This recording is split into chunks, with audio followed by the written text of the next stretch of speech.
Now, pushing too hard at the start of a program destroys your rate of progress. Now, how we start the block sets the tone for adaptation and fatigue in later weeks. But here's the thing, what about the end of the block? Should we be able to just send it, right? Does it really matter how hard you push at the end of a block?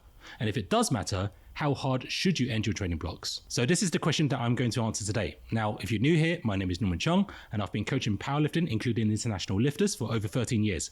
So, does the end of your training block or mesocycle matter? Now, the short answer is absolutely it does. But here's the important bit. Now, the end of a block isn't just about testing your strength. You forget that it's also about setting your next block up for success. When you implement this repeatedly across your macro cycle in the long term, you end up managing the dose well and building long-term momentum in progress. Now, this is pacing. Think about it this way, if you completely empty the tank in your final week, you're not just affecting that session, you could compromise your ability to start the next block at an appropriate level of fatigue. Specifically, your performance may end up being lower than when you first started in the previous block. Now imagine being in this situation, you've just hit a massive PR on your final block, you're pumped, right? But then week one of your next block rolls around and you can barely hit your week one load from your previous block. If you extrapolate this across many blocks, you may even find yourself getting weaker, and you'll realize that at the end of each block is actually the foundation of the next one. Now a good analogy that I like to use is taking out a bank loan. The more you take out now, the more debt that you have to repay later on. Now in this scenario, it's the form of a reduced training dose over a longer than desirable time. So I'm going to throw out 10 considerations that I like to personally make to help me decide how to push final weeks of training blocks for other athletes.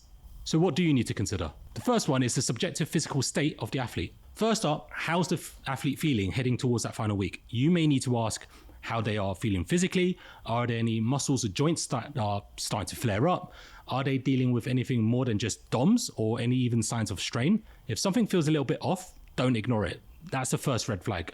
So what do you do in this situation? Well, you may want to err on the side of caution and be a bit more conservative with the intensity exposure. You may decide to hold the intensity or even reduce it. Remember, just because you're not increasing intensity or training dose in a subsequent week doesn't mean that your performance will not increase. Now that's going to matter later on.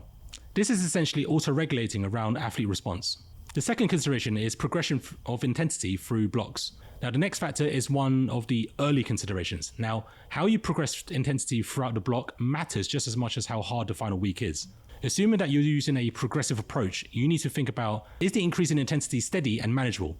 Does it align with the athlete's general intensity tolerance and recent training history? And remember, large spikes in training stress can spike fatigue and cause much more volatility in readiness through the weeks. Now, depending on your chronic workload tolerance, spikes in acute training dose can be a risk factor for injury as well. And it gets a little bit more nuanced when you consider non-uniform sets like top sets and back off sets. One thing also worth asking is, are your back offs dependent on top sets, or do they have their own RPE target? Now, there's a difference between doing a triple at RP6 one week, then jumping to RP8 the next, especially if your back off sets are scaled off those sets. Progression of all of the sets versus one of the sets are completely different stories. Because at the end of the day, progression of all of the sets is obviously going to be a lot harder than only progression of one of the sets. Third consideration is progress in performance through the block. It's not just about the dose that you prescribe, it's about how the athlete actually performs too.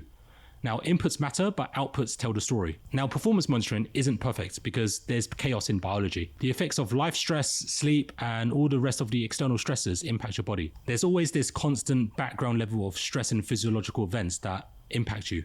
But if every signal is red, you've got to pay attention. If the athlete looks like they're actually overreaching and fatigue is snowballing, it might be time to dial back the final week's intensity no matter what your original plan was.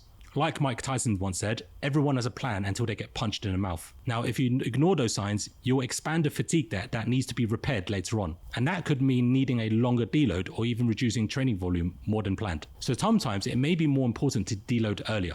The fourth consideration is sufficient average intensity. Now let me flip it. If too much intensity is bad, is too little also a problem? Absolutely. You need to make sure that the average intensity of your training week crosses a stimulating threshold. Now for most people, this isn't going to be an issue. This is also a particularly more relevant thing if, on paper, you like to put deload weeks at the end of blocks. And sufficient average intensity contributes to the minimum effective dose for adaptation. If you deload someone too aggressively, you may actually end up reducing their performance. Now, if you don't know what your average intensity is, go figure it out in the program analyzer in the description box below. The fifth consideration is sufficient peak intensity. So average intensity alone isn't enough. Have you ever seen someone like crush their rep work, but their top end strength doesn't really move? That's likely a peak intensity issue. You need to expose the athlete to high-end loads to develop true max strength. This is where the SAID principle kicks in, which is specific adaptations on imposed demand. Because how you coordinate a back squat at 90% of your 1 max is fundamentally different to how you move 70% to failure. The absolute load itself changes the demands on your physiology.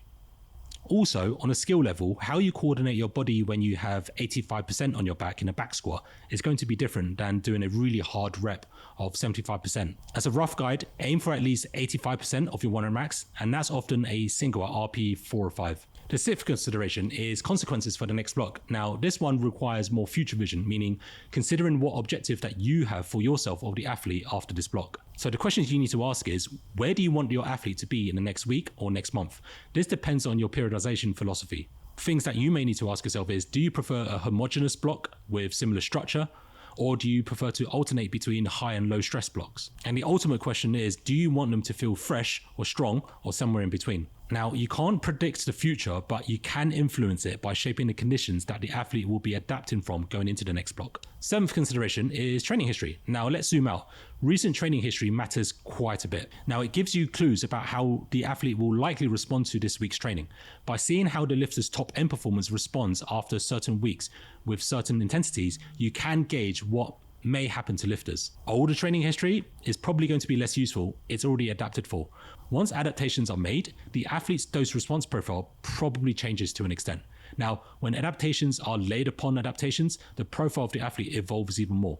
So don't program based on really old training history. This is intrapersonal individual differences, which references the observation that individuals are fundamentally different individuals across time. The eighth consideration, experimentation. Now, this might sound risky, but sometimes the best move and necessary move is to experiment, especially if you're working with a new athlete, the athlete's context, such as their physical profile or circumstances have changed, or you've made structural changes to their program, specifically their microcycle. You can test a slightly higher or lower intensity compared to previous blocks, depending on the situation. For instance, if they've crushed their last deload and felt fresh, try pushing intensity up by a single RP in the last week, or 3% to see what their upper end tolerance is. But if they needed extra recovery time last cycle, you may experiment with tweaking the final intensity lower to see how well they can transition into subsequent blocks. That feedback loop is gold for refining training dose. Ninth consideration is competition calendar. Now, this one's simple but crucial. Where are you in your competition calendar? If you're 3 or more blocks away, you probably can go ahead and experiment. But if this is your final block before the peak and taper, stick with what you know. Specifically, work within your minimum and maximum executed dose so that you have recent training data to guide your volume and intensity management. Why? Because you want predictability. You don't want surprises getting too close to competition. And the 10th consideration is maximum executed intensity or dose. Now, this becomes a useful constraint, especially if you don't want to experiment right now. Now, if you know they performed well and recovered well at a certain final week intensity in the last cycle, that gives you a benchmark. And as a comp gets closer, you don't have to match your previous peak.